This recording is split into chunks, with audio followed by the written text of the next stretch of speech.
Do you get dinged for cussing in your household? No, my mom would love for me to curse more, Oh, nice. but She curses like a sailor, kind of close. like a good nurse. Yeah, she has her favorites. Um. She said the N-word the other day. Whoa. What was the context of that? She was complaining about how stupid this senator in Michigan is. And she's like, "What makes you think I want to sit around and listen to this man?" Damn. And I went, "Oh my God, mother!" That is incredible. I've probably heard her say it once my entire life, That is so funny. compared to everything else. Yeah, she was really trying to get a raise out of you, maybe. By saying that, Yeah. she's like, "I want to see what he's gonna do." Yeah. Well, she saw me. That's so funny. Yeah, my parents have never said the N-word. At least not that I know Oh sure, wow. of. Yeah, my mother hates cussing. Oh really? Yeah, she hates it. Wow. So, yeah, I remember I think I said "God damn it" or like "holy shit" or something in the car. Oh my God. And she went to slap me and like cracked the window. Oh Because we were in the shit. car because of one of the like diamonds on her ring. Yeah. And like, Whoa. yeah, she was so mad. Yeah, My goodness. yeah, she's serious. Seems like it. But yeah. Anyway, hi, Hi Ari. what's up? Welcome back. What's up, everybody? Hello, everybody. Yeah, shit. Let's get right into it. My name's Ari, My name's Casey. and this is The Ticket. Woo. Wow. We've been on this kick of movies, like exploring movies, kind of in an effort to build a list of our top 250 movies slowly. And like we've dived into why that like these lists even matter and what would make a movie worthy of being on said list, etc. And today I kind of want to explore nothing to do with lists, just an exploration of movies. Cool. Yeah, what do you think movies as a medium can do like uniquely? Like a movie, only a movie can kind of like do this, and TV can't do it, a novel can't do it, an opera can't do it. I don't know if there's an answer to this question. It's just something I guess full context. I just watched Field of Dreams. What? And I've been talking to Casey about this since we met No, today. I'm so excited for what you're gonna say. But no, it just was such a confounding, insane experience. And yeah, I don't like the movie. I don't know. There's something about the moviness of it that makes it so insane, like particularly insane. Totally. Sure. I guess I don't. Yeah. Can you expand on that? What do you mean by the moviness of it? Like, and maybe the movie theaterness of it too. It's just like it's like a 2-hour movie. Yeah. It's just this little pocket of a story. Yeah. And it like zooms and zigs throughout all these like crazy like plot points involving like ghosts and time travel. Time travel. Yeah, the Oh my movie is God. crazy. The movie's so insane. And yeah, it's just kind of like it just feels like it just felt like a wild ride. And like if it had been a book, I probably would have just stopped reading it. And like Okay. and similarly with like a TV show, I don't know if it would have like hooked me. I like if it told the same story in the span of like a season of television. Sure. I don't know if I would be if I would stick around, Right. you know. And then I don't really know what the opera or musical version would be, but Sure. or like or maybe like it could be like Field of Dreams could be a wild concept album. Oh, cool. Like if some Cool. like Midwest like rock band Yeah. had an album Cool. called Field of Dreams. Like, do you know the band Titus Andronicus? Yeah, yeah, yeah. If they had an album called Field of Dreams, like that would be fucking tight. Sure. Like that would be awesome. I would be here for it. But like the Kevin Costner starring Sure. like baseball. And who drama? is he? Is he a baseball player? What is his No, story? he's the son of a baseball fan who Oh. played in the minor leagues for like a season Oh. and then died when Kevin Costner was like in his 20s. Oh. Yeah, it's like Okay. and then he moves to Iowa. Oh my god, this movie is insane. Well, it's funny. I think this movie is having such a weird like zeitgeist moment because John Mulaney, his Oscar moment this past year, he just gave like a rundown of Field of Dreams, like just went on this like random like rant about That's Field so of Dreams. funny. And then I guess the baseball season just started, which is Okay. why the new Bev Oh, sure. had Okay. Field of Dreams. But yeah, but if you want a more concise summary of Field of Dreams that's funny, Google John Mulaney Field of Dreams and it's amazing. But no. Okay, so the movie centers around this guy who's like in the 80s, like former hippie who's married with a child, and he moves back to his wife's hometown in Iowa, and she convinces him to buy a farm, and they're just settling down. And then he starts hearing voices telling him to build a baseball field Oh God. in Okay. his field, in his farm, In his farm. despite the fact that like building a field will like cut like Right. a quarter of his revenue. His wife was like, "We need food to eat." Yeah, we needed to pay the mortgage. You know? And He's like, "No, the baseball fans will come." yeah. That's his solution to the money thing. He doesn't have a solution to the money thing. Oh, I see. But the voice says, "Build it and they will come," is what the voice says. Oh, I see. And the they Are the are baseball ghosts. wow. Yeah. Wow. Yeah. It's so insane. It's so insane. And then I don't want to. Yeah, I mean, if you're interested in watching it, go watch it. I'm kind of interested now. You've And then piqued my it interest. just like that's not the zaniest part of the movie. And that's not the zaniest part of the movie. The movie. The ghosts are not the zaniest part of the movie. I just want to. I mean, the ghosts are pretty wild, but like, there's just there are other things that happen that are so. Wow. Like this movie just really confounded me. Wow. And like again, it's like the movie. It's like the sheer moviness of it. It's the fact that it's like 2 hours. Sure. It's just like this really concentrated dose of this insane story. Yeah. And I'm like, yeah, like, and yeah. So now I just find myself thinking like, yeah, what in movies as a medium, like what stories really work and couldn't be done otherwise. Sure. Like, yeah, and I feel like Field of Dreams couldn't really have the impact it had culturally as any other thing. Sure. Like, well, that's not true. Like, it would just be a different thing. It would be a completely different Yeah. thing, you know? Yeah.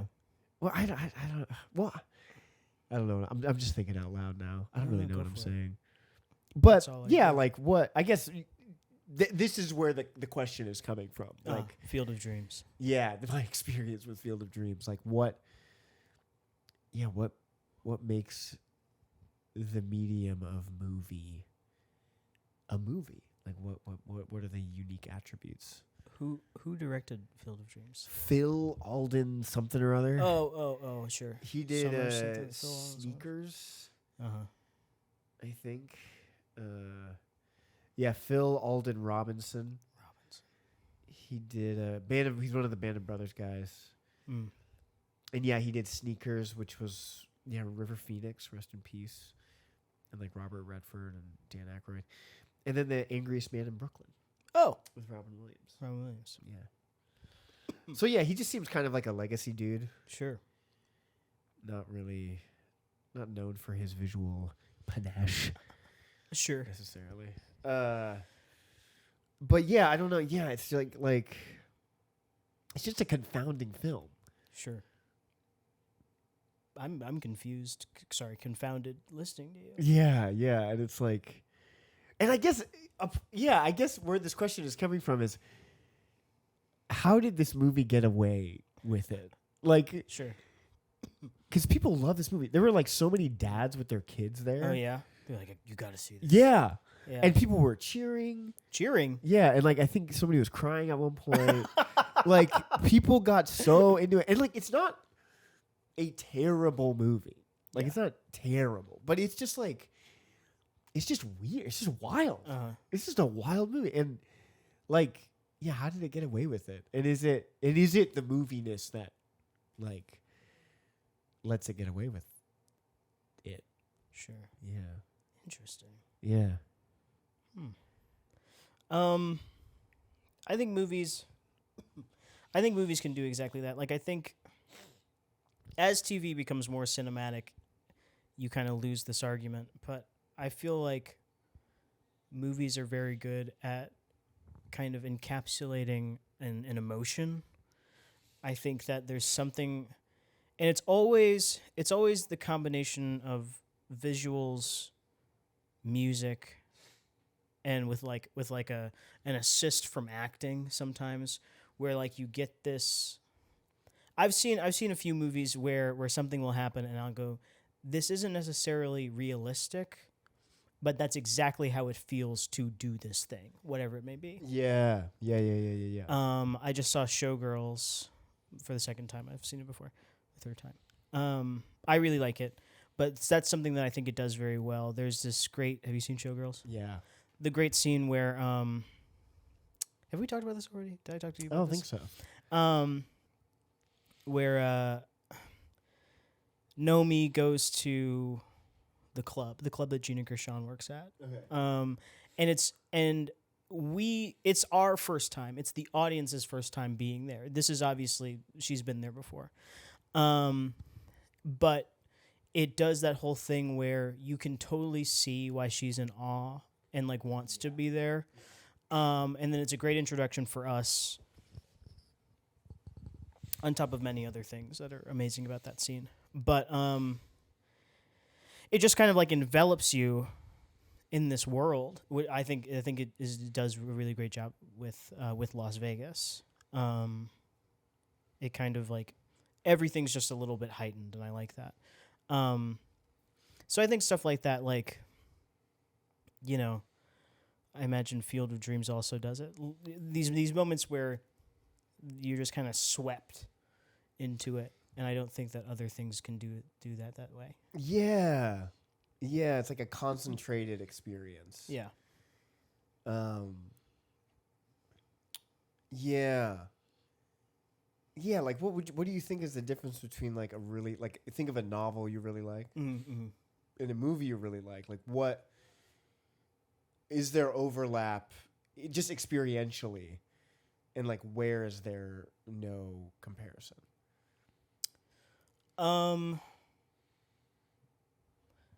I think I don't read a lot of fiction. I'm trying because I'm thinking like nonfiction. There's a reason. Like my favorite book is Angela's Ashes. It's a memoir. Have you read it? Oh no. It's this memoir. In short, it's this man's childhood growing up unbelievably poor in Ireland. And Angela's Ashes. Angela's Ashes. Yeah, his mother's name was Angela. So it does a little bit of his. It's never run. It's a memoir. It's good, but I don't think even really great world building can. I think the bridge between imagining and observing is too wide for someone reading a book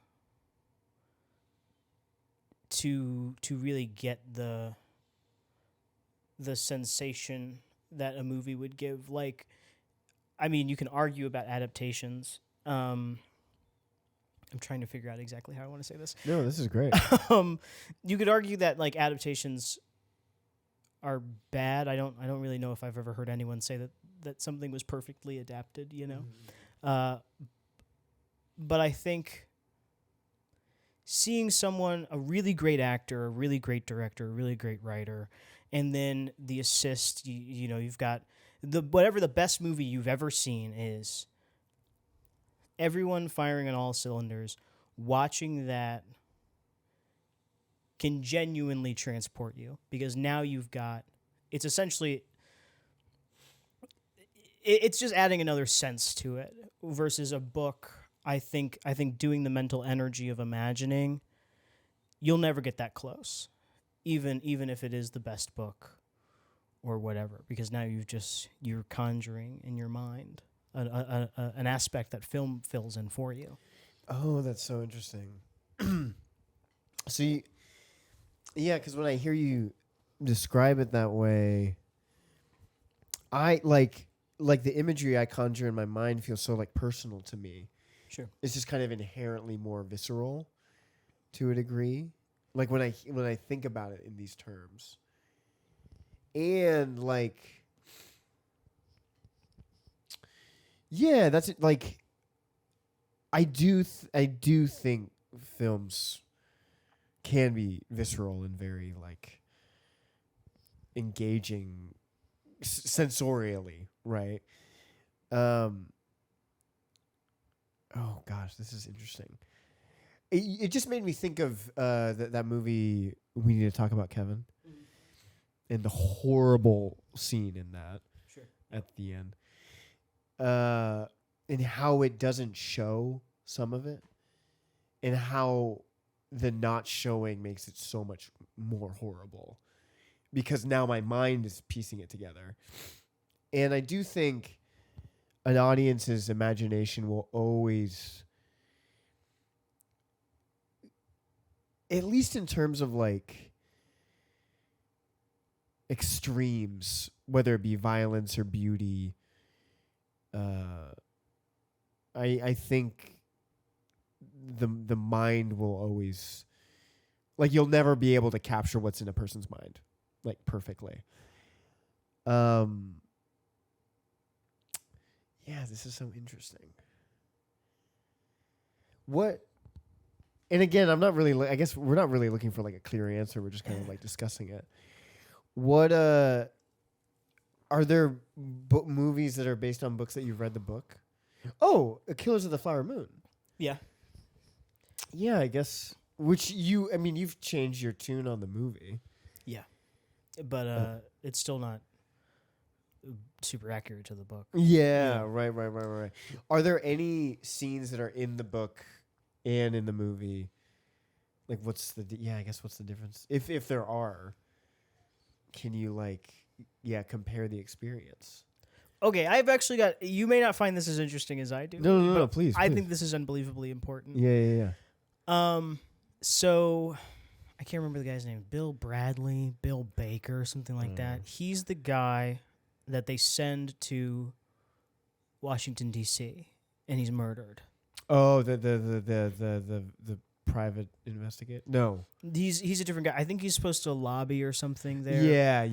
Right. So in the movie, and this is very important to me because I don't know. I would never call myself a true crime obsessive. When how people talk about every kid was obsessed with the Titanic, and I don't think I'm unique in this, but there were kids who were obsessed with the Titanic. I was like a serial killer researcher. I loved. So in elementary school, when kids were into Titanic, you were. I was into serial killers. Whoa. Okay. Hell yeah. I had a very long hyper fixation on the big ones, the ones you can name. I never really did any deep diving. Yeah. But and I do think that everything. This is coming to a point. No. This all is leading up to something. I do think that there's value in, or that at least for the person committing the crime, there's an importance in the way that they do things, right? So, in the movie, this guy, I think his name is Bill Bradley. I really don't remember. Um, the Osage, whatever you call the council, they say you need to go to DC and tell them what's going on. And he's supposed to meet with somebody, the FBI, something like that. Maybe not the FBI, but somebody. Big people over in Washington, D.C. And he's murdered. He's murdered before he can go and tell his story, whatever. So in the movie, he comes out of this bank or whatever. He turns the corner, and just as he's out of like most people's vision, these two guys run up on him and they beat him to death. In real life, he's in a phone booth, and they beat him to death and they left him naked. They took all his clothes. And I think, oh my God, isn't that disgusting? Yeah. So that's something that is glaring to me because it shook me when I read it. When you read it, yeah. Yeah. And stuff like that. Like something that I thought they did really well was going through all the like fucked up things that they did to Anna's body while they were examining her. So kind of the same thing. Like it was really fucked. And there are parts of the movie that are kind of like, oh, this will suffice. But I think it's just so illuminating when you have things like that, like the actual detail of like the debauchery. And you don't think the movie captured the details really? I wouldn't say across the board at all, but there were moments where I was like, oh, like that example. Yeah, that's so interesting. And it's like, because you could see the argument of them being like, that's so extreme. Like, are sure. people like is it going to take people out of the movie? Sure. You know, because like people always talk about this example from The Wire, how a lot of the stories in The Wire are based on true stories. Mm-hmm. And I guess I forget. I've never watched the whole show. Mm-hmm. But I guess there's one season where a major character like falls out of a building. Mm-hmm. And in the show, they only fall like 2 stories and get injured. Mm. In real life, they fell like 7 stories. Oh, wow. And were fine. And no, they were fine. And fine. Mm. And they got like injured, but they got away. Uh-huh. And the writers of the show were like, the audience isn't going to believe that. Sure. And so they changed it, right? Yeah. So like, yeah, so maybe like as Martin Scorsese's like reading this book and like they're adapting it, he's like, we can't leave him naked in a phone booth. Like this, that's gonna be crazy. Sure. Yeah. And I guess now we're talking about like adaptation versus like movie. But I do, I think that is kind of an interesting like limiting factor where with a book you can kind of step away and still be engaging with it. Mm-hmm.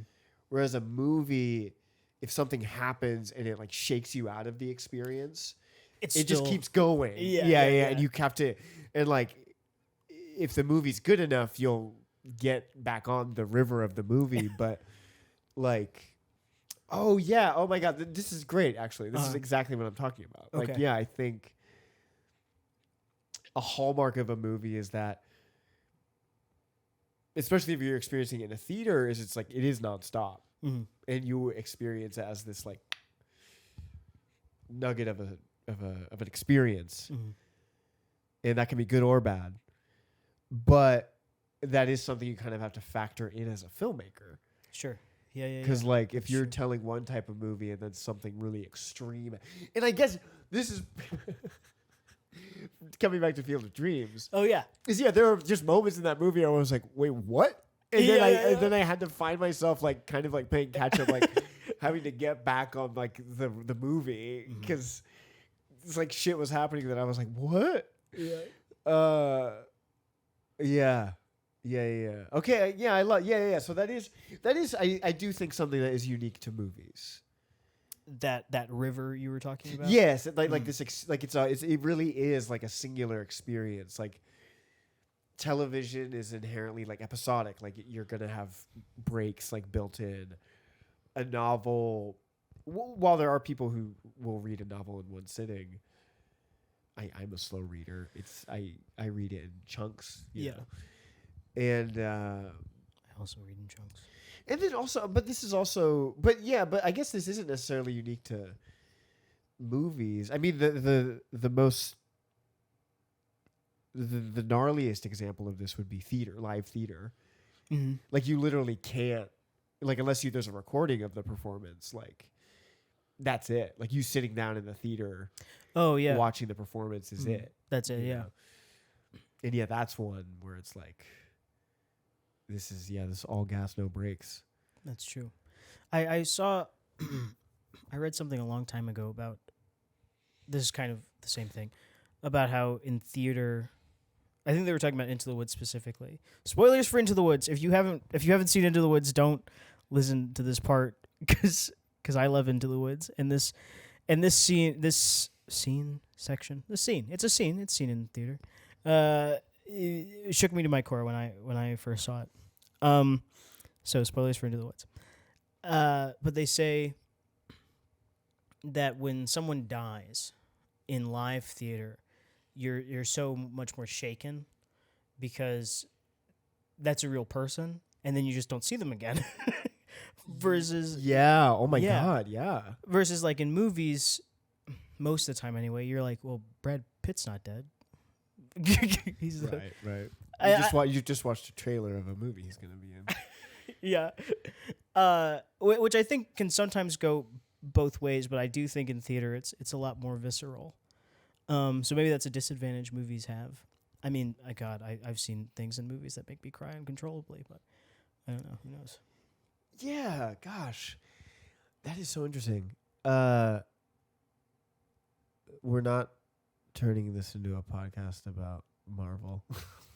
It's not. I promise it's not a podcast. But I do think that is something that hinders the Marvel because they're already advertising shit.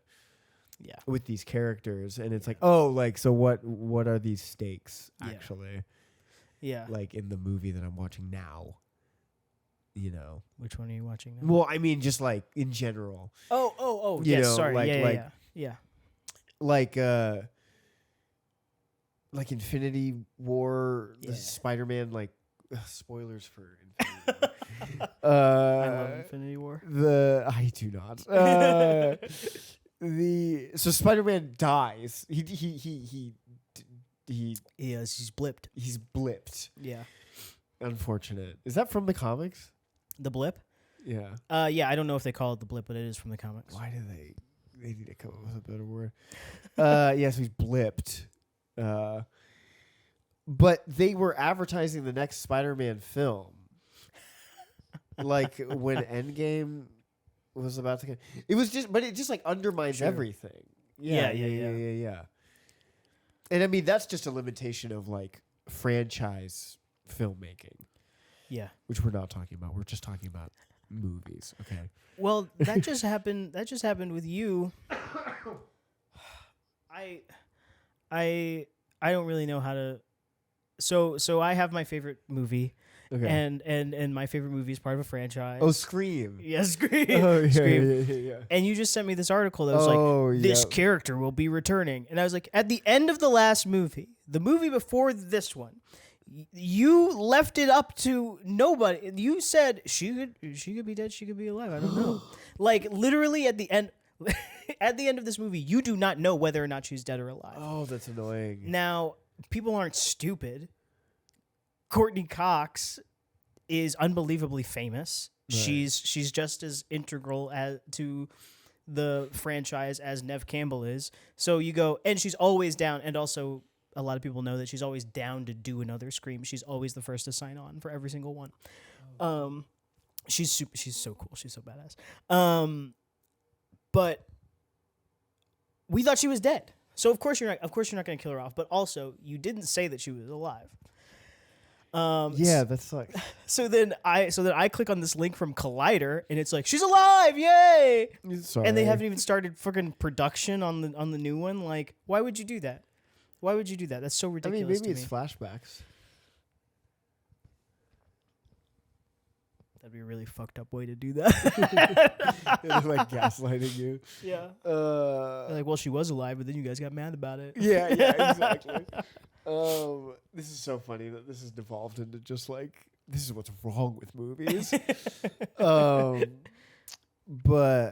yeah, okay. So we're talking about like what makes movies a unique medium. And yeah, this idea of like a river of like it's a singular concentrated experience. And of course like the sight, the sound, all that stuff.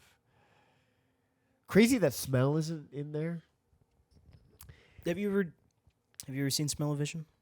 I watched at the Universal Studios in Florida. I watched the Shrek one. Oh, nice.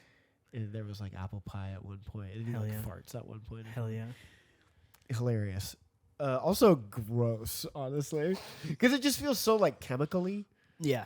It's Yeah. like it feels very like synthetic. Like I don't know if there's any way, unless you had like a Foley artist, but it was just Who's smells. baking a pie every single Shrek and they like screening. fans like blowing into the audience. Yeah, the smell. Oh, fucking Macbeth in New York with Daniel Craig and Ruth Negga. Did it smell? The witches were cooking at the beginning. Oh yeah. Uh-huh. You could smell it, couldn't you? I don't remember if I could smell it. I think you could. They were cool. Really, is what we're saying here that live theater is king? Is that what we're saying here? I don't know. Because here's the thing. I love live theater. I'll never stop loving live theater. I'll watch anything live. I don't give a shit. No. But also I don't know. Yeah, I don't like that. I like there's no need to like pit these mediums against each other. No, I understand. I don't know how desperately I need smell in live theater. Like you can take that out. Yeah. Gosh, it does seem something that's like not tapped. I remember I went through a real like chef's table phase. What is that? What does It's that mean? a Netflix like really. Oh, okay. It's like really like. It's just food porn, like culinary porn, basically, and it deep dives into like notable chefs of or the modern era and their restaurants and yada yada yada.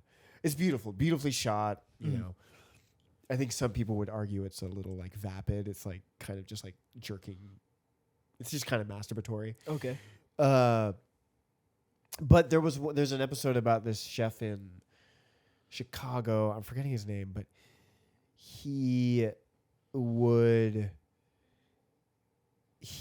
designed these pillows for a plate to be set on, and the pillow would release smells, and like one of them was like Christmas specific, and it released like smells of like holly and pine needles and stuff. Meanwhile, the meal was like something savory, like not sweet. Sure. And and he was just like, yeah, I'm trying to like evoke like Christmas when you were a child. Interesting. While you're like eating this meal, and I was like, oh, that's like so, like using smell as like kind of a storytelling thing. Like I think that's really cool. And that just talking about film as this like film does, unlike an album or a novel or a piece of poetry, it does kind of like it uses sight and sound in ways that others don't. Although like the best poetry, I think, and the best like novels can evoke like imagery and sound. But again, you're kind of just making it up in your head. Yeah. Yeah. I feel like we're just talking in circles. I'm sorry. No. I think I just mean I myself have never experienced a closeness to life as I have watching a movie. I don't think anything else has ever replicated that for me. Yeah. That's cool. I love that. Yeah, let me think.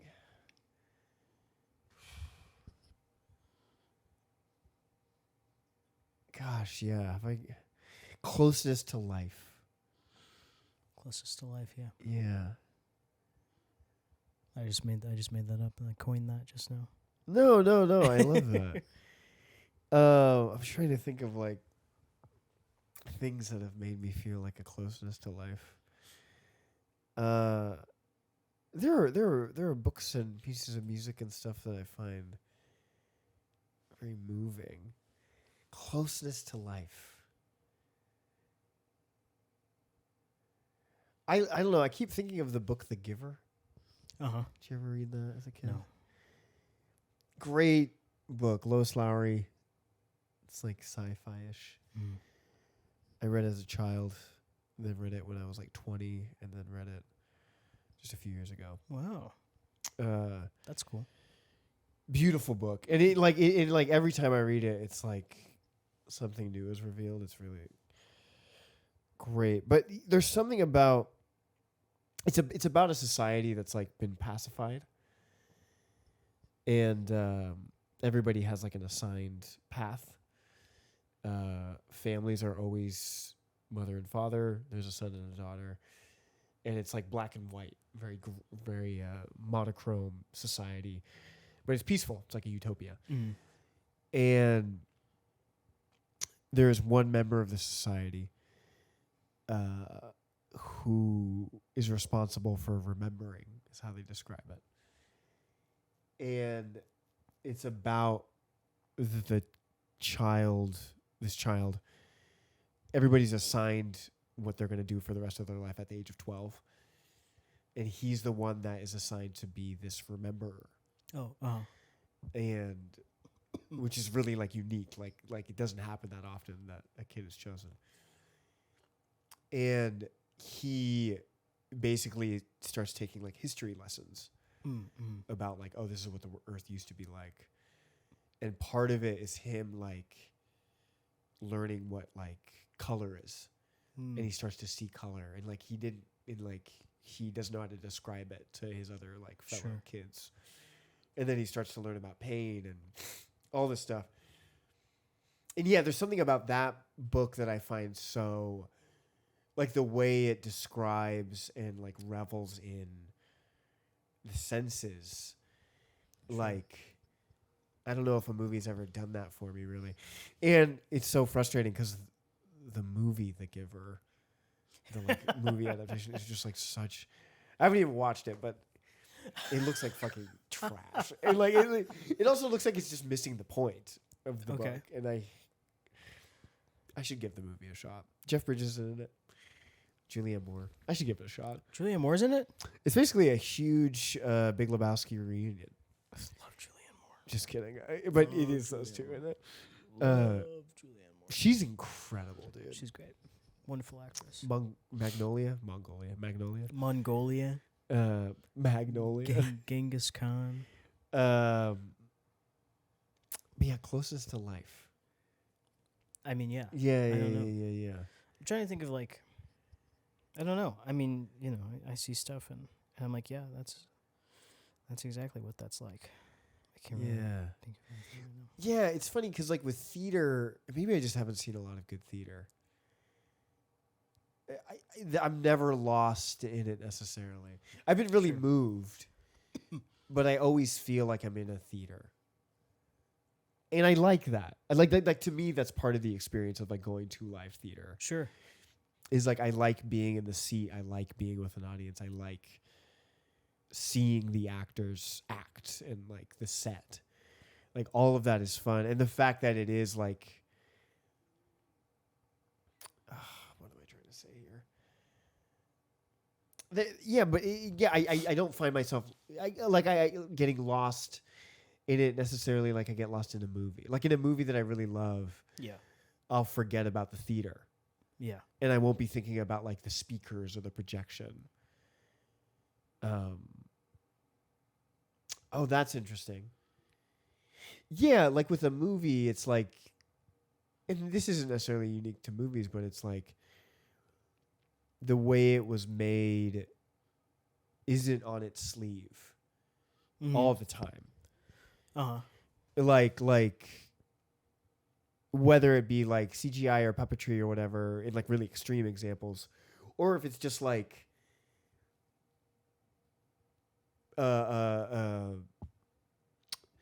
we've talked about this on the podcast before, I think, but the Lord of the Rings, Yeah. the scene in Return of the King when Sam and Frodo like break up on the stairs. They shot Frodo's half of the conversation. I think it was Frodo's. It might have been. I don't remember who. They shot one of them, all of their coverage, while shooting Fellowship of the Ring because they got rained out. Mm-hmm. The next day it stopped raining, so they got back to shooting Fellowship of the Rings. They didn't shoot that scene until like 2 years later. The rest of the coverage. So when you're watching it, you have no idea. It just looks like, oh, a conversation's happening in real time. But in real life, it's like you're watching like 2 years separated. Yeah. And then like the editor had to like put it together. Like, yeah, like the way a movie is made isn't like the way like the way it was made isn't on its sleeve. Whereas I think like theater, you can kind of see the seams, so to speak. Sure. And that's part of the experience. I think that's part of it. Mm-hmm. Yeah. I was trying to think of something in theater where I was very immersed, but I also think that speaks to a lot of. I'd probably say actors specifically. I was just watching some BTS footage that the cinematographer of La La Land posted, and he was talking about. He was like, "This was a day where I got to use a double crane, except they didn't use the footage." And it was this one shot in someone in the crowd. Okay. Is that what the song's called? And it's following the three roommates, and they're doing their songs and stuff. And then Emma Stone comes out, and then they do their dance in the street. And all the while, right, they're lip syncing to the track, and you can hear because he's taking this video on his phone of him shooting the movie, right? And you can hear like the crane moving, and obviously it's this guy with this giant camera, and he's like looking right at you, all this kind of stuff. And then there's this great bit where then they're doing their dance, and the choreographer is directing them, as well as the crew is like yelling to each other about what they're gonna do. So she's like, okay, swish, open, come, step, and then this one guy goes, okay, move, and they're like moving all this stuff. All the while, then these actresses are trying to be 430 somethings, can't wait to go to this party, and they're singing and they're dancing and they all like each other and they're doing their acting. And I think that's so interesting because I mean, yeah, that's fucking wild. Even the worst movie you've ever seen, you're not reading everything else that's going on. Yeah. Like so much goes into it. It's like crazy. Yeah. And yeah, I think that is cool that like it's hidden. Yeah. I think that's like obviously it's hard to pull off, but the way it was pulled off, you don't know half the story. You can't know. Right. From just watching the movie. Right. And yeah, but I mean now we're just getting into like movie making. Yeah, but like movie as a medium. Yeah. Gosh, this is so interesting. What a wild, weird conversation. We haven't really come up with an answer, but I mean that's not true. Like I guess you didn't like my answer. No. That's like the closest to life. I do think, but it's like, yeah, like closest to that seems so broad, and to me, like, it feels like it's like not. It's like, yeah, I don't know. It feels like it's on a pedestal. Like. Well, I mean, I think every artistic medium has their own thing. Like you can always go, well, what does music do that films can't do? And then I mean, that's all possible as well. Oh yeah. What do you think? Oh Jesus. As I said that, I was like, please don't ask me. I don't sorry. know. No, I don't know. I can answer. Like yeah. I like talking about like films as a visceral experience, I do think music is like, it isn't just something you hear, it's something you like feel in your body, like good music. Yeah. And like music can get me so amped. Yeah. Like I remember there are still times in my life where I'll be sitting down working and I'll be listening to music and the song will just make me stand up and walk around the room. Yeah, you're like, oh man. Yeah. Totally. And it's like Totally. And it's funny, like so many of my ideas for scripts come from songs. Me too. Like I'll listen to like a song and it'll just like evoke a scene. Hell yeah. Nice. And am I using the evoke right in that context? Yeah. I mean, yes. That's correct. And I understand what you're saying. Oh, sweet. Okay, tight. Yeah. But that's the thing, because it's like closeness to life, right? I don't like. Does music have an opportunity to? I think, and I mean, I guess you could argue films can do this too, but I think music does it better. I think the fact that music can kind of control your emotions, is a way that you can be touched, unlike anything else. Yeah. And exactly that. I mean, it has the benefit of poetry. I mean, if you're listening to a song with lyrics anyway, it has the benefit of poetry where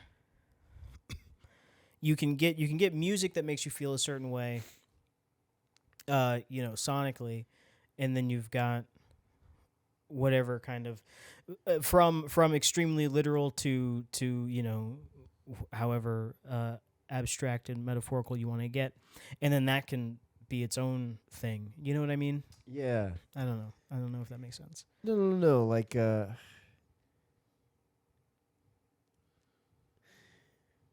it's like this idea of you like come for the melody and then you stay for the lyrics. Sure. Like it'll touch you in this kind of like very like body way. Like impulsive, like instinctual way. Like it's just like a melody that you find touching. Yeah. And then suddenly the lyrics become clear because you've listened to it a couple times and it's like, oh shit, they're talking about this thing. Sure, yeah. Yeah. Is that what you mean? Kind of. Yeah, kind of, yeah. Yeah, yes. Yeah, I was just thinking of songs. No. I was just you were saying that I was like, oh yeah, like this and this. Yeah. What would make closest to life, like, time doesn't stop. In the movies? Yeah. Like there is that element. Like we kind of talked about that initially, but especially if you're in a theater, it's like, oh yeah, this keeps happening. What do you mean? Like in the same way that like in life, the passing of time is relentless. Oh sure. And actually, that as well. Like I think about that sometimes, just because I think it's funny, where movies they get to play with time, obviously. Yeah. But like you get to cut out everything that's not necessary. Yeah. So like you know, makeover scenes are a perfect example. You know, I don't care about the makeup. I get to see the before and the after simultaneously. Yeah. Almost. Things like that. Yeah. Which I enjoy. You know, it's funny. I auditioned for a play recently about D.W. Griffith, so I was like reading about him, and like one of his big contributions to the art of cinema was like intercut. I forget the term. But yeah, cutting between. Oh sure. Stories and like playing with time. Yeah. And he got flack for it initially, but he was adapting a Charles Dickens story, and his argument was like Charles Dickens does that in the novel. Like, why wouldn't I cut between these two these parallel narratives? Yeah. the jumping around of time. Yeah. Can I go on a tangent about that? Go. This isn't about time travel. This is about inspiration. Yeah. I think because that's what everybody says. I remember when I was getting into filmmaking and I'd watch all these videos and everybody always says, and just like experience other art. Like they're like, don't just watch movies, read books, listen to music, whatever. And I think that's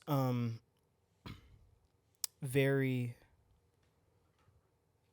important. And that's a stupid. I don't know why I was looking for that word, No. but it's important. Exactly that, because I mean I'm always on both sides of things. Like, never mind. What I was going to say was really stupid. But you think that, okay, D.W. Griffith is the first guy to go, well, what if we jumped around a little bit? Yeah. And he's like, well, Charles Dickens did it, so why wouldn't I, right? I don't know. You can get some good ideas. This is my words aren't coming out correctly. No. You're doing great. You can do anything 'cause if you just pull from other places, you know what I mean? Sure. If you look for things that people haven't done in cinema, you're never going to find it. You can just kind of go other places. Yeah. I think that's very important. I'm very slowly realizing that myself. Yeah, I love that. Like the medium itself isn't necessarily going to tell you all the ways to do it. Right. And especially in art, you can do whatever you want. Yeah. I don't know. Oh, that's heavy. I don't know. But yeah, the tenets of a movie, I guess. Tenet. I Talk like about playing Tenet. with time. Yeah, I like Tenet. yeah, I do. It took me a while, but I like Tenet. Yeah.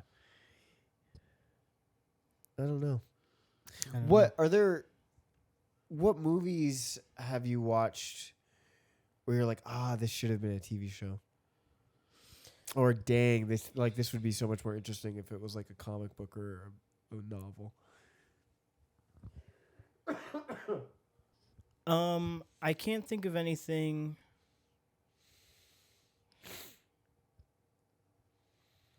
I'll think on it. But something that I have experienced a lot is adaptations where I go, oh, you've read the book. Like, I see a lot of movies where I haven't read the book, and I think an adaptation should be able to stand on its own. And I watch it, and I go, the only reason I can fathom that this is this way is because you are filling in the blanks because you've read the book. Yeah. Yeah. Which doesn't even necessarily have to be as big as, oh, this guy's brother.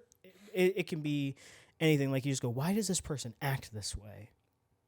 And it's because the writer, the director, the actors have read the book. Yeah. Yeah, that is annoying. Yeah, where it feels like they're kind of doing like a little inside bit. Yeah.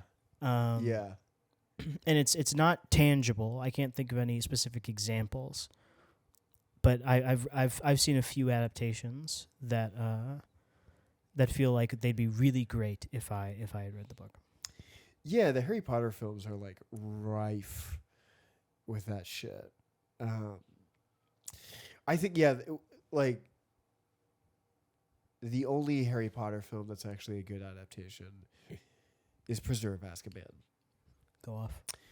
Because that's the only one that feels like a movie, like just like a standalone film, because you don't have to fill in gaps because it does that for you. Like but it uses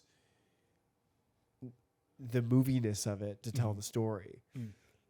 And I forget the changes they made, but that one just feels so much more seamless narratively.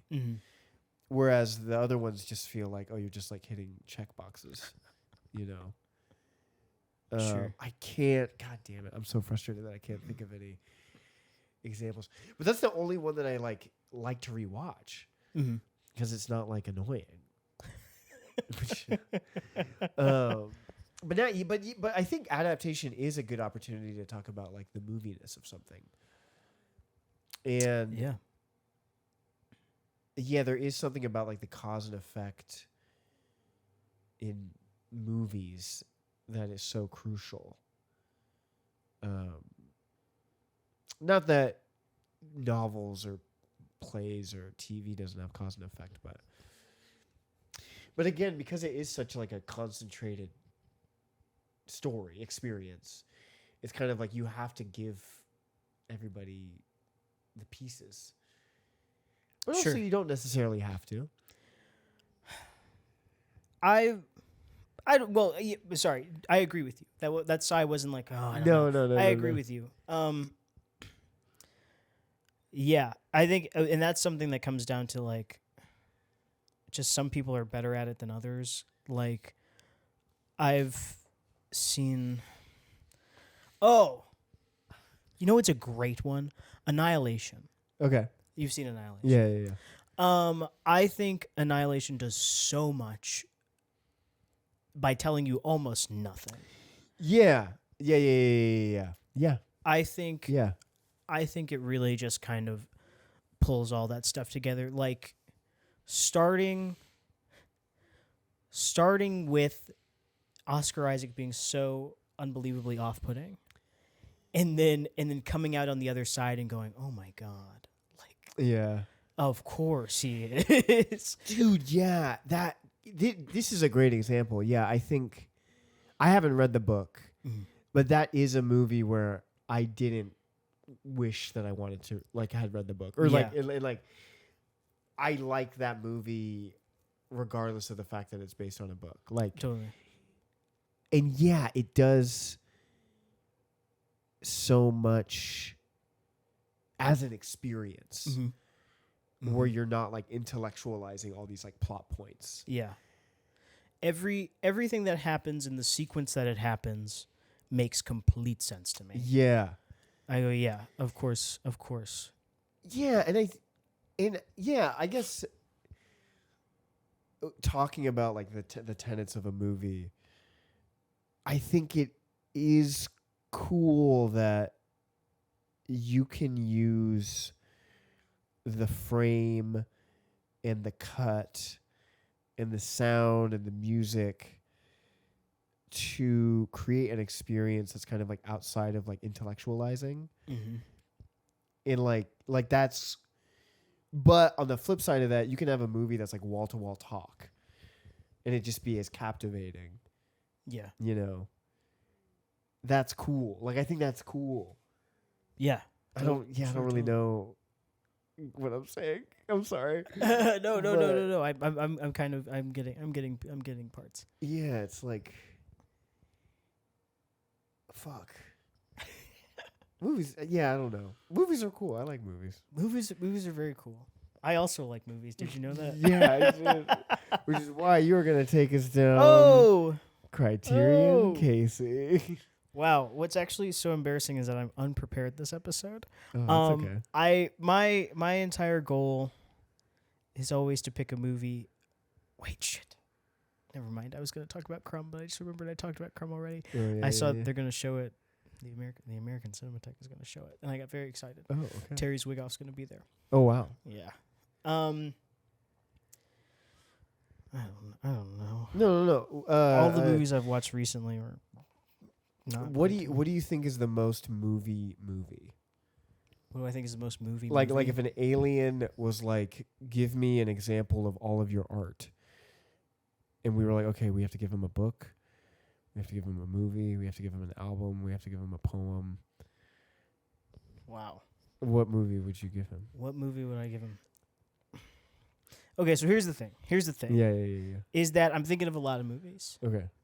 But okay, so you can't show him the tragedy of Macbeth, right? Because he has to have a familiarity with Macbeth. And interesting. As far as like getting the most out of this movie. Okay. You're talking about the Coen brothers. I'm talking about Joel Coen's. Yeah, Joel. Tragedy. Did you see? That's one of the movies you would show the alien. You would consider. I would showing want. The alien? Yes, it's awesome. We can only show them one.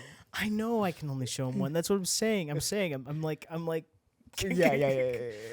A League of Their Own that requires a knowledge of American history. Jesus Christ, I don't know. Oh wow. Well, I mean, this is so like the lens with which you're looking through this is so interesting. Because I guess it's like, what's the purest? He's an alien. He doesn't know anything about us. Yeah. So but I gotta like, pick a good movie. right. I gotta pick a movie that will make sense to him. Anyway. Yeah, that's not like so ingrained in like a specific cultural right.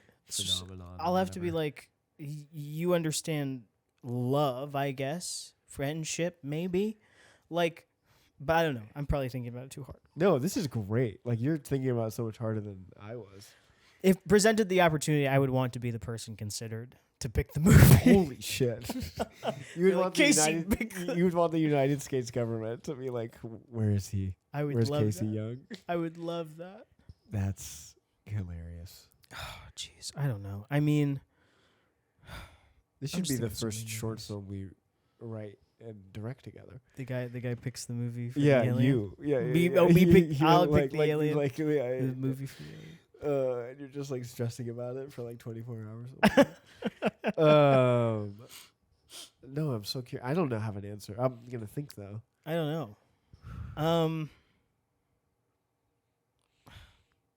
Oh, while we're doing this, I just remember I found out some information, so I have to what is that? Submit a correction to one of our past episodes. One of our episodes for Criterion Casey, I talked about a movie called The Divorcee, with Norma Shearer. That's not in the Criterion Collection. I got it. I know. I'm embarrassed. Did you give it a spine number and everything? No, I didn't have a spine number. Oh, okay. Because also lately I've been forgetting my spine numbers. No. Come on, man. You have one job. No. Yeah. I watched it on the Criterion channel, and I was like, oh, that movie was good. Yeah, And that's I how watched. they get you. Yeah, I watched it for a separate reason. So I just want to let everybody know that The Divorcee is not in the Criterion Collection. Thank you, Casey. Of course, I do what I can. But it's a separate point. Yeah, the movie that you're gonna show an alien. Oh, dude, I don't know. The most movie. Like that's what so that's the alien. What they're like. I want to understand your like creative expressions. Sure. Yeah. So give me an example of a novel. Yeah. So it's not like this movie represents what it means to be All a of- human. Sure. Yeah. It doesn't yeah. represent what it means to live on Earth. It's Yeah. just like this is the art form. Right. You know what? I don't know if this would be my pick, but a movie that I constantly go back to, almost entirely for that reason, like that I think it just does everything so well. Yeah. All About Eve. Okay. Love All About Eve. Great. Okay. Yeah. I think it's phenomenal. I love jealousy. I love Hell yeah. and there's something very fun about Betty Davis being like, I don't trust this girl. Yeah. And everybody being like, Betty, or what's her name? Margot. Is she Margot? I don't remember. I've only seen it once. It's good. You should see it again. I think she's Margot. Where they're like, Margot, no, she's fine. And really the whole movie, Anne Baxter is the most devious looking person. She's constantly around lurking. Eve is the most devious. Anyway, Yeah. but I think that movie's great. I think it's with the beginning with George Saunders voiceover going like here are all our major players. Oh right. Oh my Yeah. God, I forgot about that. He goes, this is everybody that's important. And he Yeah, goes, this feels very like this is what a movie can do. Yeah. Yeah, with the voiceover and the and then starting from the beginning, and then you get everything that's great about that movie, where Margot's life falls apart, and Eve rises in her ashes, and you get the twist that she is actually dastardly and evil, and then you've got all the great performances and the music and the iconic scenes and lines and things, and there's something about it. I'm constantly going back to it, despite it not being like my favorite movie, but I like it a lot. I've probably seen it about 5 times. That's great. I think that's a pick that really makes sense to me, actually. Thank you. Yeah. It feels cliche, but it is also just a great movie. No. In terms of what we're talking about, like Sure, the right. like showing like the alien. movie as like an art form. Yeah. Like, yeah, I'd show the alien the house bunny if I could, but I can't. He wouldn't get it. He wouldn't understand feminism, Playboy. He wouldn't get it. He wouldn't get it. But this is interesting because you talk about like the progression of the story, like watching her life kind of fall apart and all these like highs and lows. I feel like so many of the plays I read are like single set. Like there's like one set that they're in, or like two max, and that's just like a logistics thing. It's just like easier to do that. And it's also just easier, I think, for an audience to like buy into a reality when you don't have to like worry about changing it and like there's just fewer transitions and all this stuff. When is a movie like? God damn it! How am I trying to say? It's like what types of like jumps in time or lack thereof, or like changes in setting or lack thereof, like don't work. I guess none. Because like the flexibility of a movie is that you can go anywhere at any time.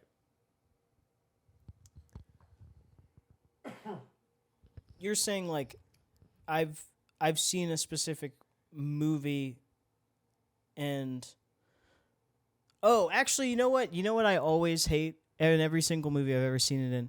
Sure. 1 year later. Oh, you hate. I can't stand it. Yeah. I That's can't like, stand it. That's like annoying, yeah. I feel like at the very least it negates everything before the card, the 1 year later stamp. And at the very most undermines everything that happened in this year that you've now jumped through. Right. Because usually the way I'll see it is they're doing character introduction. And they're like, she was a nerd. He was hot. They were in love but didn't know. And then it's like 1 year later. Now they're both normal people. And they'll have another shot at love. When... When you... I really hope that makes sense. Because that's exactly how it is every single... Versus, I think Past Lives is a perfect example. You don't really need... I mean, I know that they did it. They did, like, the time jump. But a lot of what you can do is showcase the people as they are in this span of time. You don't need all the back and forth. Yeah. Because I think... what's so, I don't know, maybe I'm thinking of like character dramas and things like that, but you can put that into the writing of the character. You don't need the... Yeah, and I guess that really is a hallmark of movies, that you can do that. Like you have the resources to like time jump and change set and it like not take the audience out of it. Yeah. Whereas like with a play, if there's like an elaborate set change or like you're just sitting in the dark for 5 minutes. Yeah. You're kind of like, something is, and then like I guess a novel is the most. Well, actually, I don't know if a novel is necessarily the most seamless, because with a novel you kind of have to be like, it was 5 years late. Like you like establishing time jumps might be a little clunkier. I'm trying to think of like... I don't know. You know what? Wait, I was thinking about something before I... Oh, sorry. No. It wasn't you. Because I wanted to... I said that and then I was like, oh, but this was so good. I hope it comes back to me. Novel, I don't know. I think novel would be hard. I mean, they do it. They do it, yeah. Actually, you know what? They speaking of Harry Potter, I'm reading the Harry Potters for the first time ever. Fascinating. I don't know anything about it, really. Oh, wow. Really? I know what I've absorbed through the cultural zeitgeist. Sure. And I've seen Prisoner of Azkaban, but also don't really remember it. Okay. I remember Hagrid's in it. Yep. Severus Snape. He's also he's in it, in I there, guess. David Thewlis is a rat. Is he a rat in Prisoner of Azkaban? No, that's so No? funny. But he is in Prisoner of Azkaban. He's in Prisoner of Azkaban. I thought he turned into a rat, or turned. Well, from what a human. fun little thing we're gonna discover now. But again, don't know anything about it. But something that I really, really enjoyed, and there's really no one to give credit to because the Harry Potter books have no author. Is this the game we're playing now? The thing is that it comes solely down to writing, and I thought it was the most beautiful thing I had ever heard. I would listen to the audiobook. It was the most beautiful thing I had ever heard. Oh, wow. Okay. But it's the end of maybe the first chapter, maybe the second chapter. Of the whole series. It's the first Harry Potter book. And it's where Hagrid has brought Harry from his house after his parents are killed. He's still a baby. Yeah. And he's crying, he's like, I got so attached to him, I don't want to leave him. And Dumbledore is like, no, leave him. He needs to do this. He needs to live his life this way. We can't take him. And Hagrid lays him on the porch. And the way I don't remember exactly how it goes, but the way it's described is that Harry's asleep and he's wrapped in his blanket. Yeah. And they say something like, not the characters, but the book has this thing where they go, and he doesn't even know that around the world people are raising glasses to his name. Yeah. And then it cuts to 10 years later, Harry Potter lives in the basement, and I think it's unbelievable. I thought it was like the most poetic thing I had ever heard. That time jump, or just this idea that like people are celebrating him. The combination of both. I thought it was very sweet and a beautiful thing to write about Harry as if he were a real person. And then to essentially smash cut to his life has been awful. Yeah. And he's saved the world essentially. Right. And now he's treated like garbage. The juxtaposition is very. So I thought that was done well, and it had a purpose. I thought it was the perfect thing to do in that scenario. Okay. Yeah. I don't know. Now we're getting on books, and I don't know if No. This is great. I mean, we're talking about like what makes a medium a medium, And there is overlap. Like, I'm not saying that like anything is exclusive to any of these art forms, but yeah, I guess I just wanted to kind of explore and talk about. Hell yeah. The moviness of movies, and yeah, I don't think we've really answered it. If you all thought this conversation was interesting, let us know. If you thought it was bullshit, well, it's not too bad. Let us know. And yeah. Do you have anything you want to say in lieu of Criterion Casey? I wish I could remember what I was gonna say. What was I talking about when I said? That's okay. It just kind of comes out. I don't remember what I say either. Because we were talking about time jumps. Oh yeah, 1 year later. Wait, it was something about the 1 year later. Actually, it was turn to a normal person and then past lives. Like you can show the passing of time. You don't necessarily need to tell it. Yeah. Oh. Which I do think is kind of unique to movies, actually, that you can show it so well. Yeah, I remember now. It was a personal story that I wanted to share, but now that the time has passed, it doesn't make any sense. Oh, but it was about the passage of time. Are you sure? It's fine. I want to know.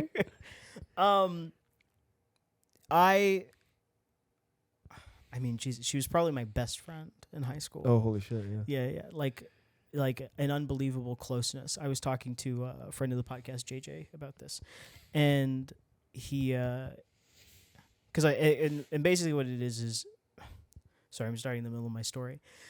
I had a friend in high school, and then we just drifted apart. And I recently saw her. I saw her a couple days ago, and hung out, spent time with her. And we were best friends, like attached to the hip. The hip could not be closer. And I was the big example was I was telling JJ about it. I was like, oh yeah, well I might see her this weekend. And I was like, because we used to be best friends. And he was like, I know. Like he was like, I never saw you guys without each other. Like just that kind of. Well, yeah, because JJ taught you guys. Yeah, I JJ always did. forget about that. Yeah, JJ did teach us. But that's exactly what happened. Essentially, like being in the moment, it was glaringly obvious just how much time I had missed. So much so that like, and a reflection of everything that was happening back then as well. Like, I was 17. I didn't have a car or anything, and I'd take like a 2-hour bus to her place every weekend. Oh wow, yeah. And it was great, and it was a great time. It was always a lot of fun. We enjoyed each other's company. And then I saw her parents, and they were like, "Where have you been?" And I was like, "Oh wow." And they were like, "We used to see you all the time, and now you've just been like gone." And she was like, "Oh, he's got like his own shit to do," and I was like, "Wow, I didn't even know that I had like left." This is like the saddest thing I've heard all day. Jesus. It was crazy. And like, she was like, "I haven't seen you in forever," and I was like, "Yeah, it's been 6 years." And she was like, God. and she was like, "Whoa." And there wasn't like a falling out or anything. It was just like the nature of life. I forgot to text. I'm not saying literally, but I'm saying like, you forget to text back, and then suddenly 6 years go by. Yeah. And it was crazy. Fuck. It was crazy. Fuck. Yeah. Yeah, and a movie might be the best way to tell that story. Sure. Yeah, I just mean like, don't go 6 years later, start it. They're not talking. And then they see each other, and it's like this. Like, holy shit. Yeah. Yeah. Yeah. Yeah. Yeah. I was outside with a friend of mine that I hadn't seen in a we're all mutual friends, but I hadn't seen her in a while, but we've been hanging out a lot more recently. Versus this being the first time that I've seen this friend in 6 years. And I was like, I feel like a stranger. I was like, I feel like not only am I a stranger, but everyone has forgotten me. Oh, And yeah. I feel like I'm the only person that this is happening to. Like everybody else, they've got like... Yeah, they're with it. They're with it. Yeah. And she was like, oh, don't feel that way. And I was like, I can't help it. Yeah, it's like, why? I'm walking around like a ghost. Fuck. And I think about that. Like when you do those time jumps, you're missing out on. But I'm a very emotional person. I like the emotions of characters. You're missing out on like mining the intricacies of human emotion, which is something like that. Like it sounds almost like cheap to say it's bittersweet, but that's really what it is. It's like reuniting with someone and going, these are moments that have gone by, and I have missed them, and they are gone. They just don't exist. They don't exist at all, which is crazy. Oh. There is something. I do think it's cemented or exaggerated by the fact that there is absolutely nothing worse than someone to have known you as a child and then to see you as an adult and go, where have you been? That feels like coming back to life. Oh, man. Yeah, that's devastating. It's crazy. But see, you just did that without a movie. You did that with just words. Thank you so much. Thank you. Yeah. Storytelling's wild. The mediums that we use to tell stories are wild. It's true. I wish we could bring back like oral storytelling. You just did it. Thank you. I'm going to make it a thing. I mean, they still do that. The Moth. The Moth? This American Life. This American Life. I know This is American Life, but why'd you say The Moth? Moth is it's like a storytelling. Is that the group or come? No, it's just like a. I don't really know what they call it, but it's just orators, like people telling stories of their lives or just in general. That's a good point. This American Life does exist. Yeah. Spalding Gray did it wonder. I think that's why I like Spalding Gray so much. He's just telling stories about his life. Yeah. I So need to watch Grey's Anatomy. Grey's Anatomy's so good. Yeah. Ellen Pompeo. No, I'm kidding. But yeah. Well, thanks everybody. What weird meandery. This was a weird episode. This is a weird episode. Yeah. Sorry, everybody. Hope you like it. Today we're gonna close out with, instead of a poem, a passage from J. Krishnamurti's "What Are You Looking For?" What are you looking for? Okay.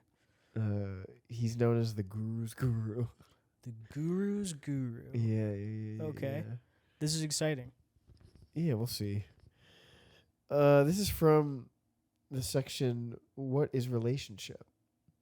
And this is, I guess, chapter 2.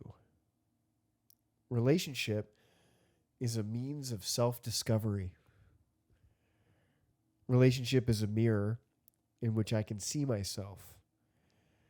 That mirror can either be distorted or it can be as is, reflecting that which is. But most of us see in relationship, in that mirror, things we would rather see. We do not see what is. We would rather idealize. Now, if we examine our life, our relationship with another, we shall see that it is a process of isolation. We are really not concerned with another. Though we talk a great deal about it, actually we are not concerned. We are related to someone only so long as that relationship gratifies us, so long as it gives us a refuge, so long as it satisfies us. But the moment there is a disturbance in the relationship which produces discomfort in ourselves, we discard that relationship. In other words, there is relationship only so long as we are gratified. This may sound harsh, but if you really examine your life very closely, you will see it as a fact. If we look into our lives and observe relationship, we see it as a process of building resistance against another, a wall over which we look and observe the other. But we always retain the wall and remain behind it, whether it be a psychological wall, a material wall, an economic wall, or a national wall. So long as we live in isolation behind a wall, there is no relationship with another. The world is so disruptive. There is so much sorrow, so much pain, war, destruction, misery, that we want to escape and live within the walls of security, of our own psychological being. So relationship with most of us is actually a process of isolation. And obviously, such relationship builds a society that is also isolating. That is exactly what is happening throughout the world. You remain in your isolation and stretch your hand over the wall. Jesus fucking Christ. That's upsetting. Yeah. What a weird episode this is. Just all in our emotions and Yeah. our meta-lifing right now. Yeah, Jesus Christ. Thanks everybody. We're figuring this out. Life? Just the podcast. You know, hey, that's all it is. I hope we never figure it out. Yeah, I mean, I don't think just the nature of us, we kind of just try new things all the time. That's true. I love trying new things. Yeah. We're out here. Anyway, thanks for listening. Anyway. If you make it to the end of the episode, God bless you. email us, DM us on Instagram. What was our challenge last time? They had to email us and we'd send them $1. Yeah, we'll send them $1. We'll send you $1. Well, if you're the first. Oh yeah, I guess nobody listened to last week's episode. We didn't do it last time. I think we did it last time. We did it for the Oscar one because it was like 2.5 hours. Oh yeah. Well, nobody listened to that one, I guess. If people have told me they listened to it. Really? They just didn't listen to the end, I guess. That's messed up. Anyway. My name is Ari Wojcik. My name's Casey Young. And this is The Ticket. Bye. Bye, everybody.